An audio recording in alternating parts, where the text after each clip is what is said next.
Hello and welcome to everyone. It's been the Holy Week, and I know all of us have had a lot going on, a lot of celebrations. I think after 2 years now, and it's not just us who are celebrating, right?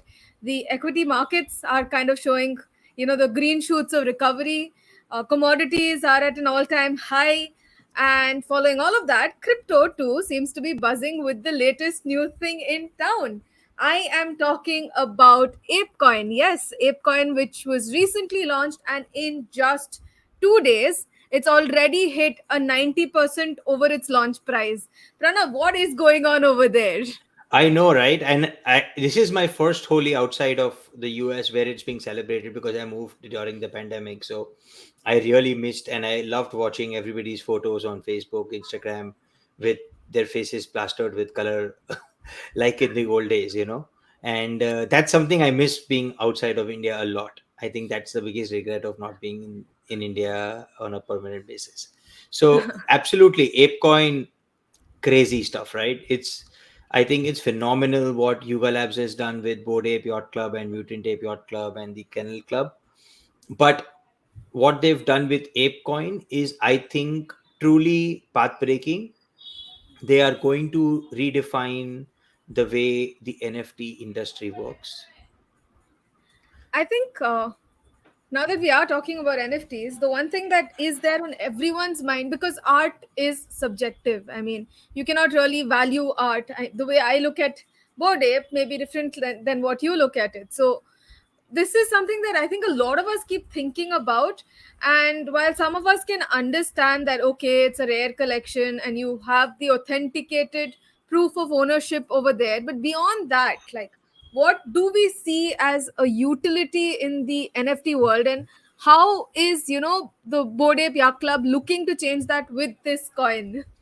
Absolutely. So what Bored Ape did was they allowed, so there are 10,000 Bored Apes, and each of the holders has the intellectual property for their Bored Ape. So that image can be used, modified, extrapolated into a whole collection as long as it does not infringe on any of the other 9,999. They can do whatever they want with it, and people have used it to launch their own restaurants or their other businesses.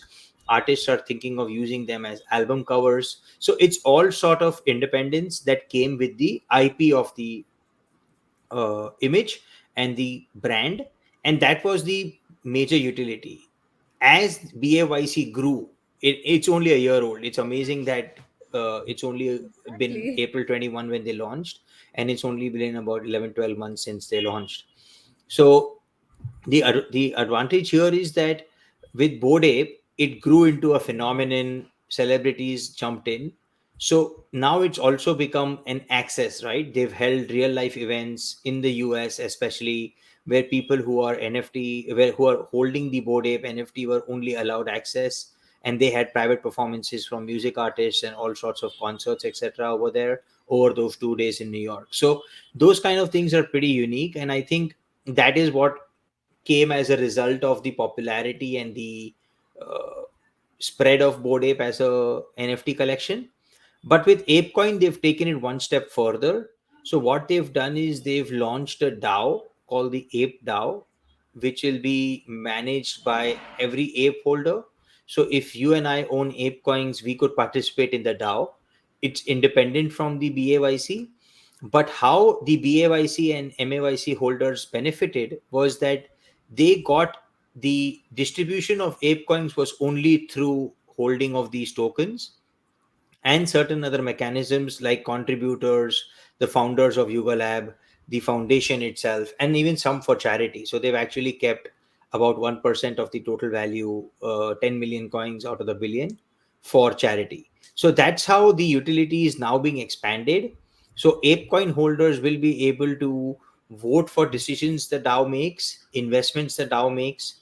They're looking at building a whole ecosystem with a lot of games coming on to use the ApeCoin ecosystem. There are people who are looking at projects, because imagine, if I think about it, a majority of the ApeCoins today would be held by people who own one of these NFTs, right? Even if they So sell out. that Actually, that actually reminds me of one point, which is that, so far the assumption was that the only way you can make money off of NFTs is if you sell it to the next highest bidder. But now, for every NFT, at least a BAYC NFT holder, they've gotten 10,000 Ape Coins, and it was valued. It started off at, I think, about $13, and now it's reached somewhere around 28. I don't remember the last closing So price. exactly, so exactly right. So every BAYC holder got 10,000 odd Ape coins.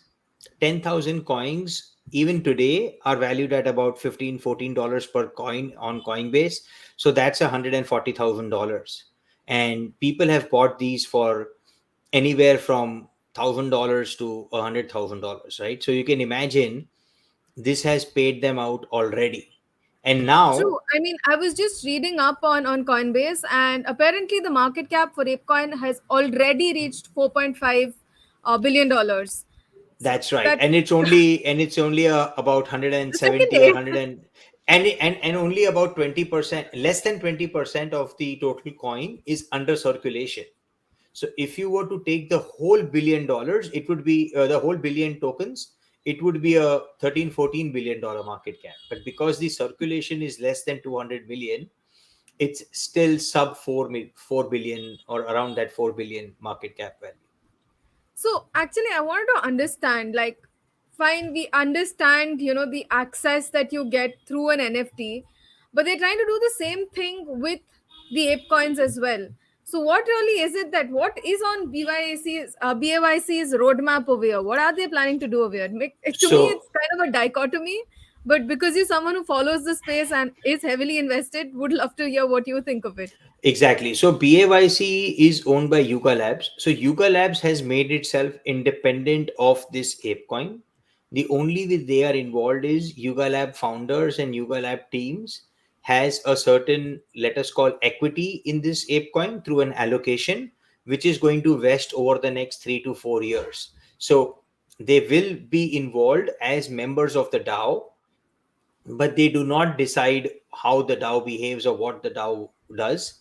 That is going to be decided by the DAO based on voting.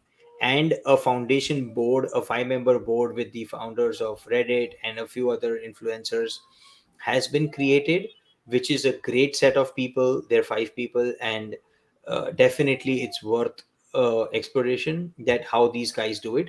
The logic they've used is that the Ape Foundation, which is the execution arm of this DAO, would be the legal entity and be able to take these positions, whether it's an investment or signing of a contract or picking up a venue. All of those things can be done by the foundation. And that's why this is going to explode. And this is definitely going to be looked at closely by everybody in this space.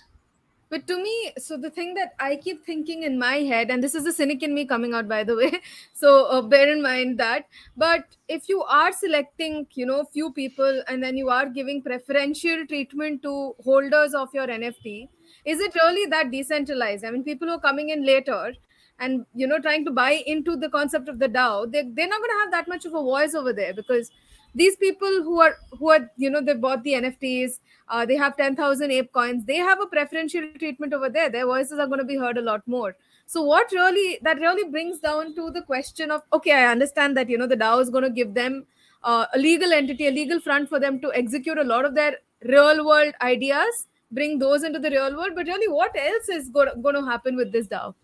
So it can be anything, right? It can be anything and everything, because so this is a platform and a structure that allows those 10,000 NFT holders to come together under one umbrella. And the idea was to keep it for those 10,000, right? The idea was not to dilute their voice. And that's why the most of the founder and the other equity, the other Yuga Lab team coin token allocation is actually vesting for 12 months and only then starting to pay out on a month on month basis. So the idea is that they will not define how this goes in the first few months. And that is where the DAO comes in. Like right now, they are looking at proposals on how to set up improvement protocols, or who can give. So tomorrow, if we are holders of an ape coin, we could go to the DAO and ask for an investment in our company, and if the DAO votes it, the board would execute those contracts and make those investments. So it could be I think it's as, time. I think it's time that we get a board ape that goes like this with the logically speaking symbol right on top of it too, I know, Pranav. I would love that. We need to figure something out and get like $100,000 ASAP. But that aside, it's really interesting because what I was reading is that the blockchain that they were building on, it's literally like a DIY sort of a blockchain, and that actually means that they're kind of democratizing the entire cryptocurrency space. I don't know, what do you think of that? Yeah, absolutely. So it's totally the new thing to do. I think the NFT roadmaps for the last 1 year have mainly followed the Bored Ape model. And with this Ape coin coming in and being so successful, the next set of roadmaps will include something of this form. And it's pretty logical that every NFT collection that's successful and long lasting has a DAO structure at the end of it at some point, because that's how you have to get the message out there and get the sort of community involved with them having a voice. Absolutely. And I think this is just portent of all the exciting things that are to come in the NFT and crypto space. So that's definitely something that I'm going to be looking forward to. But with that said, if you did like this episode of Logically Speaking, then you know what to do. Do hit the like button. Do share it out with your friends who you think will enjoy it. And definitely subscribe and hit the bell so that you're notified the next time we have a video for you. Have a Sure, and let great, us know, and yeah, let us know what we can talk about. We'd love to hear absolutely. options on topics you'd like to hear our views on. As also, if there are any guests you'd like us to call on show, we'd love to have them and sort of interact with all of you. Thanks. Suggestions are open in the comment section, guys. Bye.